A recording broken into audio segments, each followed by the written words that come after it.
my name's Michael Quigley. Some people call me Quiggo, Quiggers, Quiggs and all that.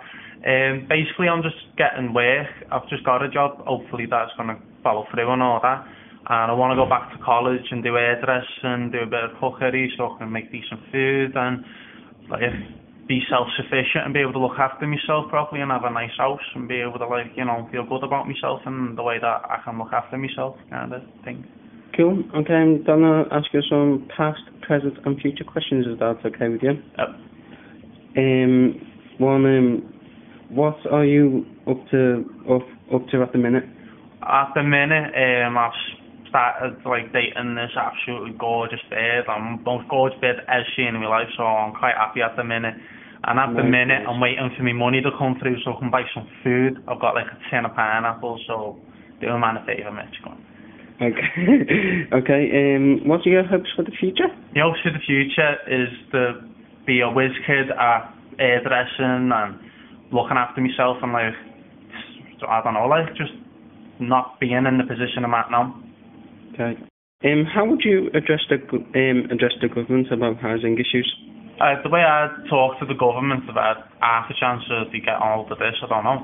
Basically, they need to start getting the statistics done properly instead of just guessing, because that's pretty much what it is. And most statistics don't have rules on how they do it. So they need to start getting into real situations, getting more people out there to understand how these things happen and how these places do need good funding and how more things need to be put into them. Otherwise, you're going to have everyone on the slag heap with no work experience. They've all shut themselves off. Everyone's getting ill. We got to involve people in a lot more instead of just saying there's jobs out there, because some people will say, oh, there's jobs out there, but I've got this to do today, I've got that to do today. You know what I mean? Okay. Hi, Mike. Mike, do you know how to access social housing in this area? And if you do, what experience do you have? Well, the experience I have, me psychiatric nurse got me into the hostel, but I was pure battering his head, he's lazy. I know you're hearing this day, but yeah.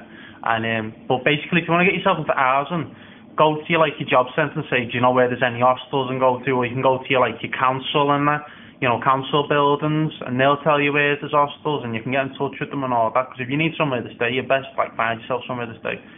And that's what I know about social housing. Cool. You just got to work at it. Cool. Do you have you got any experience of the private renting sector? If so, how easy or hard was finding accommodation and how much did it cost? Oh yeah. Well, yeah, I think it's private renting, because you do pay rent and you have your own flat and you have your own utilities. So the rent's quite cheap here. It's $670 a week now, and it's quite easy to keep up with, but sometimes you just forget and spend your dough. But they let you off. It's quite good. Okay. Third and one for this one. What advice could you give for young people who are in the same circumstances or similar ones? Basically, just work at it and try and get yourself somewhere to stay. You don't want to be homeless, and if you've got extra problems, get yourself a social worker and that, instead of going crazy about it and that. You need someone to speak to. And in places like the Powerhouse, the staff are really good and that, so be able to speak to them.